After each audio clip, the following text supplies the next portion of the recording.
शांति शांति शांति। ओम। मठ में स्वामी जी महाराज की शताब्दी मनाई जा रही थी और शताब्दी में स्वामी जी को भी स्टेज पर बुलाया और अंत में स्वामी जी को कहा कि जी महाराज आप भी कुछ बोलो। तो मैं स्वामी जी महाराज के पास बैठा सी, मेरे से पूछा स्वामी जी महाराज ने कि की बोलना है। मैंने कहा जी जैसी तुम्हारी इच्छा। वो कहने लगा मैं सन्यासी हूं, इच्छा तो मार दी है मैंने,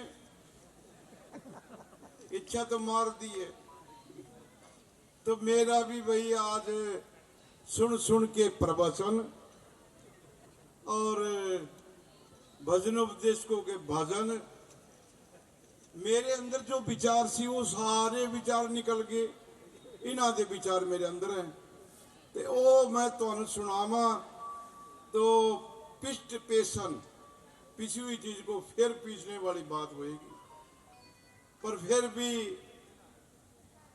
हमारे स्टेट सेक्रेटरी का आदेश है, आदेश का पालन तो करना है। अब मैं ज्यादा नहीं कहता हुआ, मैं इन्ना कहूंगा कि मेरे गुरु ने एक इच्छा प्रकट की थी कि बिहार में मठ बनाना है और स्वामी ओमानंद जी और भी सब सन्यासियों ने मना किया कि बिहार में मठ नहीं बनाना। मैंने कहा नहीं, बनाना है, मेरे गुरु का आदेश है। और उन्होंने मेरे को बहुत, स्वामी ओमान जी का आप लोगों को पता है, वो उन्होंने जो शब्द कहने थे वो कहे कि हमने सारी जिंदगी आर्य समाज के प्रचार प्रसार के लिए लगाई है। बिहार में हमने जोर लगाया है, बिहार में गुरुकुल चल सकता है, न कोई मठ चल सकता है, कुछ नहीं चल सकता बिहार में। पर फिर भी मैं स्वामी जी का आदेश लेकर, और स्वामी जी को भी मैं वहां लेके गया और वह मठ बनाया। मठ बनाने में गया बिहार, ते की घटा मेरे नाल। मैं बस रेल में जा रहा था, रेल में जा रहा था तो एक सज्जन मिला मुझे। वो कहने लगा जी कितने चले हो। मैं कहा जी अमुक जगह चले हैं। और मैं ऊपर वाली, उस वेले मैंने ये ज्ञान नहीं था कि रेल के में एसी डब्बे भी होंगे ने या रिजर्व भी होता है। लोकल डब्बे में बैठा, लोकल डब्बे में बैठा वासी में ते उत्थे के सज्जन ने चुक दिता किसी को, कहता है बंदा पंजाबी लगता और बिहारियों तो ठगन जा रहा है। ते उन्होंने बंदे दो चार चुक दिए जी और मेरी फड़ के लाते ते ऊपर से थल्ले मारा पटक के। ते मेरे साथ लड़के थे मेरे ही उसी प्रांत के, जिस प्रांत में जा रहा थी। कोई नहीं बोलिया, मार खाती, चुप रहा। पर मैं फिर भी मैंने कहा नहीं, गुरु का आदेश है। फिर गया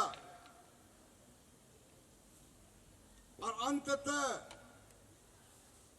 बिहार वाला हमारा हंस रहा है ये। फिर गया, तिबारे गया, एक बंदे ने बुला लिया, आ जाओ कोई नहीं जगह देंगे, फिर नहीं देती। तिबारे फिर गया, गुरु का आदेश था, जो गुरु का आदेश का पालन करना ही सबसे बड़ी तप है, सबसे बड़ा कार्य है। पर खचाखच डब्बा भरा हुआ था हिंदुओं का, और बिहार वालों की एक आदत है,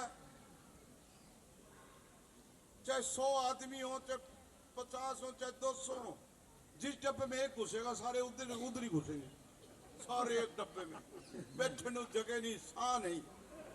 और एक मौलवी उपदेश दे रहा थे जी उत्थे, हिंदू सतवचन महाराज ये कह रहे थी। और क्या कह रहा था वो मौलवी? मौलवी कहता था, ए राम राम कहने वालों, ए राम के संस्कृत के पुजारियों, जहां राम शब्द खत्म होता है वह मोहम्मद शब्द शुरू होता है।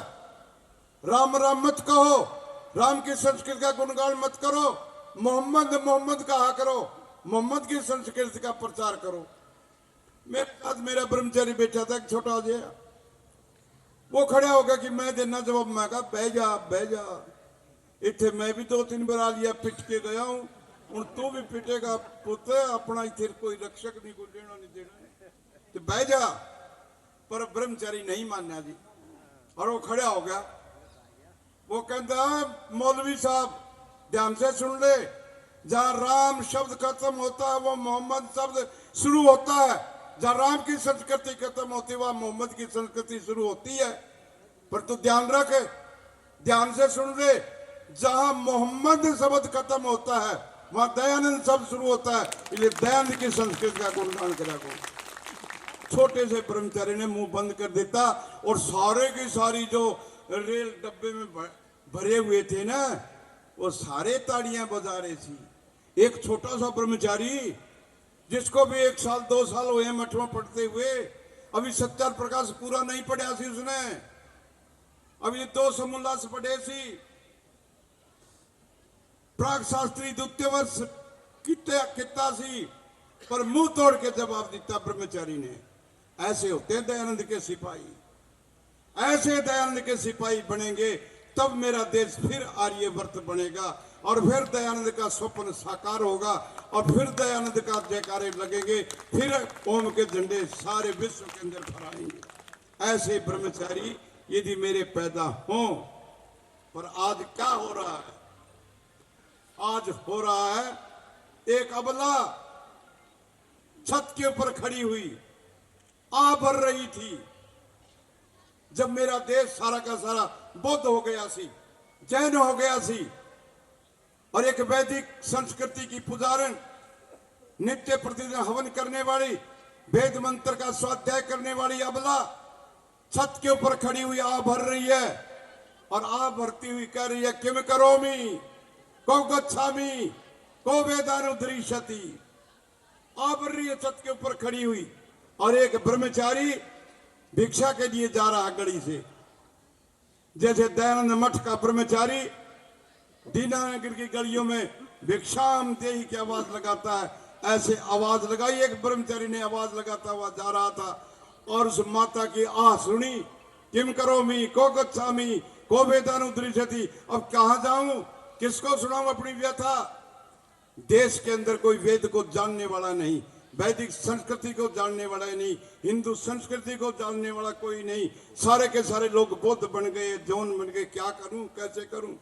और एक ब्रह्मचारी जा रहा था, और उसने नीचे से देखा कि अबला जो है ना आ भर रही है, और जो ब्रह्मचारी ने नीचे से आवाज दी, मां चिंतये बरारोहे भट्टाचारी वस्ती भूतले, कि हे छत के ऊपर खड़ी हुई अबला मत चिंता कर, अभी भट्टाचार्य नाम का ब्रह्मचारी अभी दुनिया में है, और जब तक एक भी ब्रह्मचारी दुनिया के अंदर है तो कोई चिंता की बात नहीं। पर आज तो मेरे ऋषि दयानंद की कृपा से, आर्यों की कृपा से, आज हमारे भारतवर्ष के अंदर गुरुकुलों का जाल फैला हुआ है। हरियाणा के ऐसा प्रत्येक जिले के अंदर 3-3 गुरुकुल हैं और एक एक गुरुकुल के अंदर 2-2 हजार ब्रह्मचारी पढ़ रहे हैं। इतनी बड़ी संपत्ति हमारे पास है, अब तो डरने कोई बात ही नहीं। अब तो समय आने वाला है कि फिर दोबारा ऋषि दयानंद के जयकारे लगेंगे, वेद की ध्वनि गूंजेगी और कोई घाटा नहीं रहेगा। सिर्फ घाटा है तो हमारा है। ऋषि दयानंद ने हमें कहा है, हे आर्यो, वर्ण व्यवस्था को अपनाओ, वानप्रस्थी गृहस्थ भोगने के बाद वानप्रस्थी बनो। ये वानप्रस्थी बन जाता तो क्यों रफड़ पड़ता? ये सारे के सारे बूढ़े हो गए हैं, चिट्टे बाल क्यों होते हैं? काले बाल परमात्मा ने काले बाल दिए थे, चिट्टे बाल क्यों किते? इसलिए किते कि हुण अगली तैयारी करो। अगली तैयारी क्या करनी है कि तो अब पहले ब्रह्मचारी रहे, पढ़े लिखे, फिर गृहस्थ हो गया, नौकरियां कितियां और नौकरी से रिटायर होने के बाद अब तुसी वानप्रस्थी बन करके वेद का प्रचार करो, लोगों के अंदर अपना संदेश दो। पर अपा छड़ देता तो पुनः ऋषि दयानंद ने हमें कहा था वर्ण व्यवस्था की तरफ लौटे। यदि हम ऋषि दयानंद की बात मानते हैं तो लौटो, और लौट करके फिर इंतजार करने की जरूरत नहीं होती कि स्वामी जी अकेला और मैनू चिंता। रात को मैनू स्वामी जी लेने आए, स्वामी स्वतंत्रन जी नाल सी और कहने लगे अभी तेरा टाइम नहीं होया जाने का। मैंने कहा जी मैं अब चला फिरा नहीं जाता। मैं कहता कि पहले अपनी जगह बंदा लब के दे, बंदा बिठा पहले अपना, फिर तेन लेने आवांगे। तो मैं कितों लियावां बंदे जी? ब्रह्मचारी जेडे ने वो शास्त्री बाद में करते ने, SSM कॉलेज में परीक्षा देंगे ने, उत्थों ही फोन आ जाता जी गाड़ी का टाइम हो गया, मैं तो उत्थे जा रहा हूं जी घर। 10 कितों जाइए? और ये जितने भी आर्य समाजी हैं ये कोई वानप्रस्थी बनने तैयार नहीं, ये छड्डन नहीं घर तैयार, तो फिर कितना का कहानी बनेगी ये। तो इसलिए भाई ऋषि दयानंद ने जो हमें कहा है उसके अनुसार हम चले और तब क्या नाम अब मुस्कुरा ले। वानप्रस्थी बनना पड़ेगा, फिर ही गल बननी है। तो आओ हम ऋषि दयानंद ने जो हमारे को वर्ण व्यवस्था दी है उस वर्ण व्यवस्था की तरफ लौटे और फिर हम समृद्धशाली बनेंगे और फिर सारा विश्व हमारी तरफ देखेगा और विश्व के लोग हमारे पास आएंगे कि हमें 5 सन्यासी देव दी, 5 वानप्रस्थी देव दी, उन कितों दिए जी? तो इसलिए हम अमीर हैं सबसे ज्यादा, पर अमीरी का प्रयोग करना नहीं सीखा हमने। तो आओ ऋषि दयानंद ने हमें अमीरी से उसको सीखने के लिए बनाया है, तो हम वैसा बन करके और ऋषि दयानंद के ऋण से उऋण हुए और तभी हो सकेंगे जब उनके बताए हुए मार्ग पर चलें। मैं इतने कह के अपनी वाणी को विराम दूं। ओम शांति शांति शांति ओम।